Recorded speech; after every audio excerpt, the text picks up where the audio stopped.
Stuart Hall is a Jamaican British cultural theorist.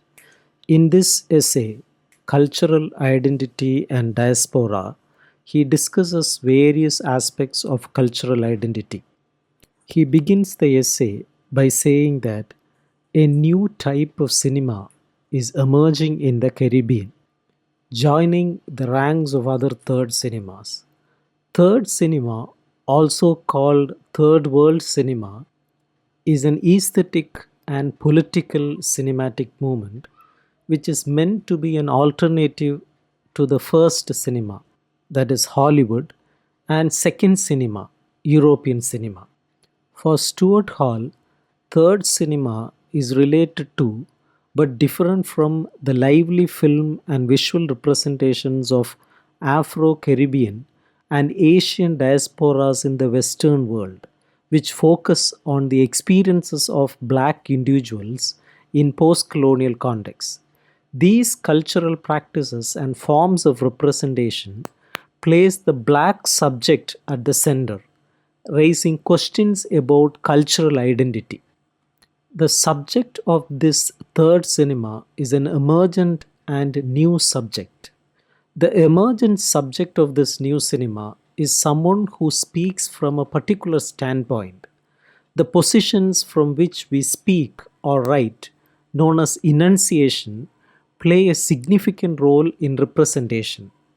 Theories of enunciation suggest that though we speak from our own experiences and claim to speak for ourselves, the one who speaks and the subject being spoken of are never exactly the same. Identity, therefore, is not as straightforward or uncomplicated as we might think.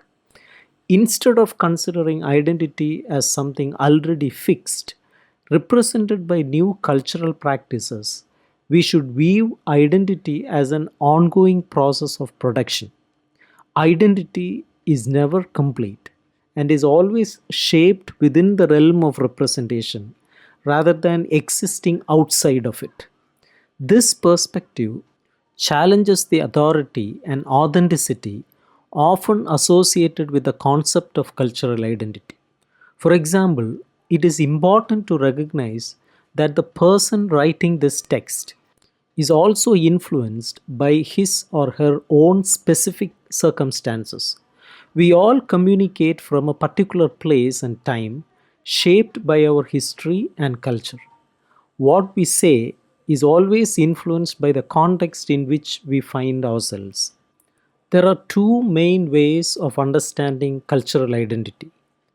The first perspective defines it as a shared culture, a collective sense of a true self that lies beneath the surface of other superficial or imposed identities.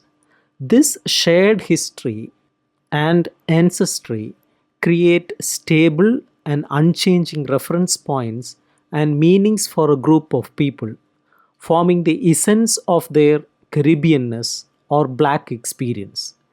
Discovering and expressing this core identity through cinema is seen as crucial. This concept of cultural identity has been significant in post colonial struggles and has influenced movements like negritude and Pan Africanism. It remains a powerful force in representing marginalized communities. In post colonial societies, there is often a passionate search to rediscover this identity, driven by the hope of finding a brighter era that can restore dignity and pride both individually and collectively. In the past, colonization not only controlled and oppressed people but also distorted and destroyed their history and culture. This has led to a need for new forms of visual and cinematic representation that address the project of reclaiming and rediscovering what has been suppressed. It is important to recognize the significance of imaginative rediscovery in this concept of reclaiming an essential identity. Uncovering hidden histories has played a crucial role in various social movements such as feminism, anti colonialism, and anti racism. Jamaican and Rastafarian photographers demonstrate the creative power of this understanding of identity in emerging forms of representations. These images play a crucial role in offering a way to create an imagined sense of coherence amidst the experience of dispersal and fragmentation, which is the history of forced diasporas. They achieve this by representing Africa as the origin of these diverse civilizations. This triangle is centered around Africa and it serves as the missing piece, the great puzzle at the core of our cultural identity, giving it a meaning that was previously lacking. When we view these textured images today, considering the history of transportation, slavery, and migration, we come to understand how the sense of separation and loss of identity that has been integral to Caribbean experience can begin to heal when we reconnect with these forgotten ties. These representations restore an imaginary sense of completeness and abundance, countering the fractured narrative of our past. They serve as resources of resistance and identity, enabling us to confront the fragmented and distorted ways in which our experiences have been portrayed within the dominant frameworks of cinematic and visual representation in the Western world. The second perspective on cultural identity acknowledges that alongside the points of similarity, there are also crucial differences that shape what we really are, or more accurately, what we have become due to historical interventions. It recognizes that cultural identity is not a fixed entity existing outside of time, place, history, and culture. Instead, it is a dynamic process of becoming rather than simply being. It is constantly evolving and influenced by the play of history, culture, and power. From this second perspective, we can understand the traumatic nature of the colonial experience.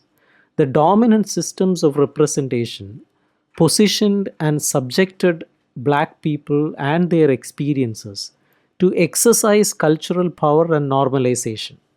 They not only constructed us as different and other within Western knowledge frameworks, but also had the power to shape our own self perception as other. Every system of representation is a manifestation of power and knowledge, as noted by Foucault. However, this knowledge functions internally, affecting our subjective experience and conforming us to norms. This internal expropriation of cultural identity cripples and distorts.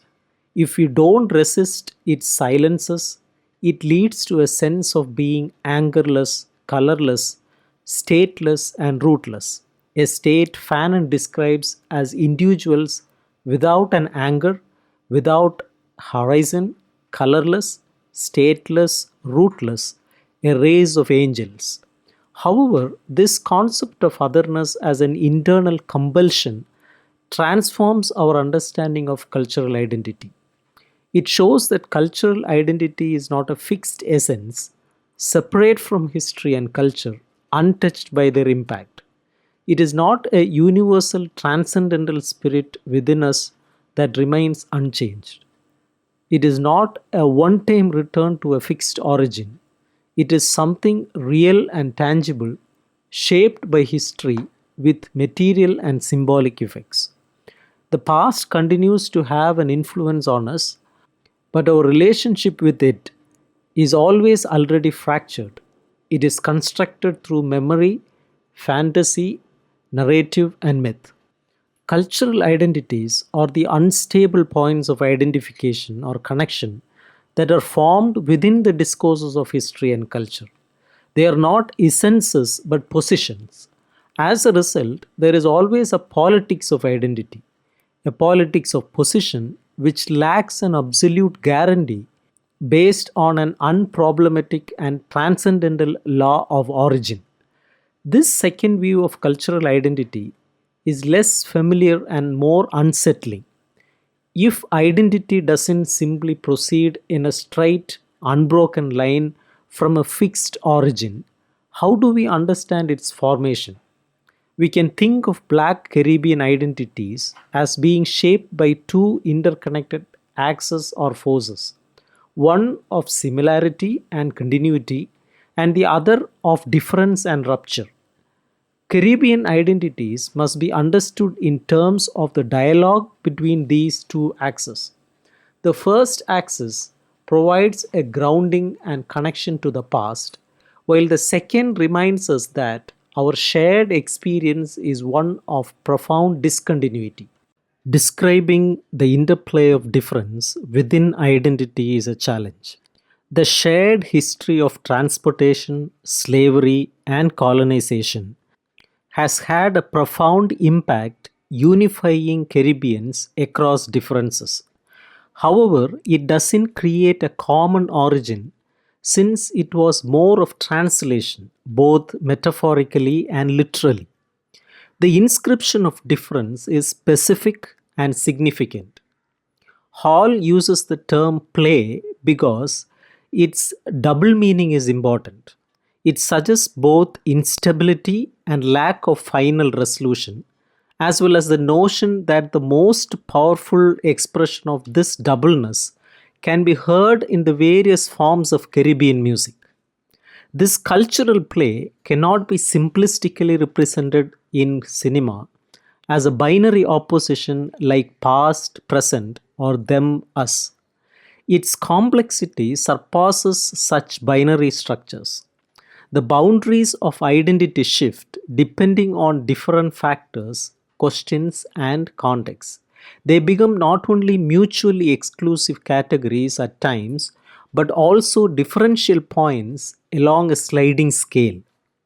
To capture this sense of difference that goes beyond pure otherness, Hall turns to the play on words used by Derrida. Derrida introduces the anomalous A in his writing of difference to change it into difference as a maker that disrupts our settled understanding or translation of the word or concept. It sets the word in motion, opening up new meanings without erasing the trace of its previous meanings. Difference, as Christopher Norris explains, exists in a suspended state between the French verbs to differ and to defer, meaning postpone, both contributing to its textual power but unable to fully capture its meaning. Language relies on difference, as demonstrated by Saussure in the distinctive propositions that form its basic structure. However, where Derrida breaks new ground is in showing how differ transitions into defer. The notion that meaning is always postponed, potentially endlessly through the play of signification. This second understanding of difference challenges fixed boundaries that stabilize meaning and representation. It reveals that meaning is never fixed or complete, but constantly evolves to encompass other additional or supplementary meanings. This disrupts the traditional economy of language and representation. Representation relies on relations of difference, but what is constituted within representation is always subject to deferral, staggering, and serialization. So, where does identity fit within this infinite postponement of meaning? Derrida's work doesn't provide a definitive answer in this regard, though the notion of trace offers some insight. However, it seems that some of Derrida's profound theoretical insights have been reappropriated by his followers as a celebration of formal playfulness which can strip them of their political significance. While signification depends on the constant repositioning of its differential terms, meaning in a specific instance depends on a contingent or arbitrary halt, a necessary and temporary break in the infinite process of signification. This doesn't diminish the original insight. The only risk is if we mistake this cut of identity, this positioning that enables meaning as something natural and permanent instead of recognizing it as arbitrary and contingent, marking a momentary ending. In reality, every such position is strategic and arbitrary, as there is no permanent equivalence between the particular statement we conclude and its true meaning. Meaning continues to unfold beyond the arbitrary closure that makes it possible at any given moment. It is always either over or underdetermined, an excess or a supplement. There is always something left over. With this understanding of difference, Stuart Hall reconsiders the positionings and repositionings of Caribbean cultural identities in relation to three key presences. Hall names it as presence African, presence European, and the ambiguous presence American. Presence African represents the repressed and silenced aspects of African influence. Despite being seemingly erased from memory due to the power of the slavery experience, Africa was actually present everywhere in Caribbean culture. It manifested in everyday life, customs, languages, names, words, stories, religious practices, arts, crafts, music, and rhythms of both enslaved and post emancipation societies. Africa, the signified that could not be directly represented during slavery, remained an unspoken and unspeakable presence in Caribbean culture. It hid behind every verbal expression, every narrative twist, and formed the foundation of rhythms and bodily movements. This Africa was alive and thriving in the diaspora. This presence or absence of Africa has become a significant signifier for new conceptions of Caribbean identity. Every person in the Caribbean, regardless of their ethnic background, must confront this African presence at some point. Whether it serves as the origin of Caribbean identities, unaffected by 4 centuries of displacement and transportation, and whether Caribbeans can return to it in a literal or final sense is uncertain. The original Africa no longer exists. It has also undergone transformations. History is irreversible in that sense. We must not collude with the West, which attempts to normalize and appropriate Africa by freezing it in a timeless zone of the primitive, unchanging past. Caribbean people must acknowledge and grapple with Africa, but it cannot be simply recovered in a straightforward manner. The connection to Africa is an essential part of the Caribbean imaginary, but one cannot literally return home to it. It exists as an imaginative geography and history that helps intensify our sense of self by highlighting the difference between what is close and what is far. It has acquired a figurative value and constitutes an imagined community for us. Second, the European presence in the Caribbean is a different matter. It is not a case of too little influence, but rather too much. Europe's influence interrupts the course of difference by bringing power into the equation. It is intricately linked to colonialism, underdevelopment, poverty, and the racism experienced by people of color. In visual representation, the European presence has positioned the black subject within dominant regimes of representation, including the colonial discourse, adventure literature, exoticism, ethnography, tourism, Hollywood, and the distorted languages of drug culture and urban violence.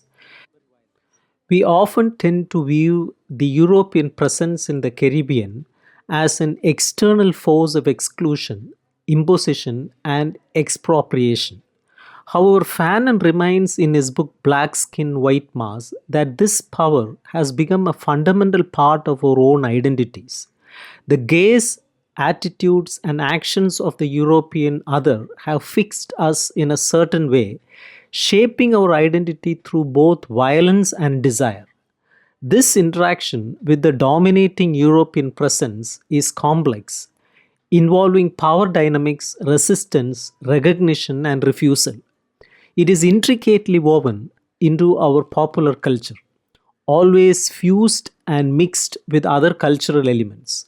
It is a dialogue that requires nuanced strategies to acknowledge its irreversible influence while resisting its imperialistic tendencies. The third presence, the New World, represents the meeting point of various cultural streams. It is the territory where different people from around the globe collided, including Africans, Europeans, Americans, and various other ethnicities. None of the current inhabitants of Caribbean originally belonged there. It is a space where creolization, assimilation, and syncretism occurred. The New World is also marked by continuous displacements from the original indigenous inhabitants to those displaced through slavery, colonization, and conquest. It symbolizes the ongoing migrations and movements of Caribbean people, and the Andean identity embodies the modern nomad, constantly moving between the center and the periphery. Migration and movement are recurring themes in Caribbean cinema as in other third cinemas. The presence of America in the Caribbean, referred to as terra incognita, represents the beginning of diaspora, diversity, hybridity, and difference. This concept of diaspora is not about a scattered tribe seeking a sacred homeland, but rather about recognizing the necessary heterogeneity and diversity within identities. It embraces the idea that identity is constantly evolving and reproducing itself through transformation and difference. In the Caribbean, diaspora identities are shaped by the unique mixes of color, physical features, and tastes found in the region. The blending of cultural influences is evident in Caribbean cuisine and the aesthetics of black music, which often incorporate elements from dominant cultures and creatively reinterpret them. In various cultural expressions, there is a process of blending and reinterpreting elements from the dominant culture. This fusion, known as syncretism, involves taking aspects of the dominant culture and integrating them in a critical way. It disrupts established meanings and symbols, giving them new significance. This hybridization is particularly noticeable in language, where Creoles, Patois, and Black English challenge the dominance of Standard English. Through intentional modifications in pronunciation, grammar, and vocabulary, these language variations undermine and transform the linguistic power of English, which is considered the language of the dominant discourse. Cinema, in particular, has the power to create new subjects and provide us with places from which to express ourselves. In this context, our cultural identities are constructed through the recognition and understanding of the various aspects and histories that make up who we are. The goal of modern black cinemas is to allow us to see and acknowledge these different parts of ourselves, establishing points of identification and positioning that we can refer to as our cultural identities. It is not enough to simply delve into the past to find coherent elements to counteract the falsification and harm caused by colonialism. A national culture goes beyond folklore or abstract populism.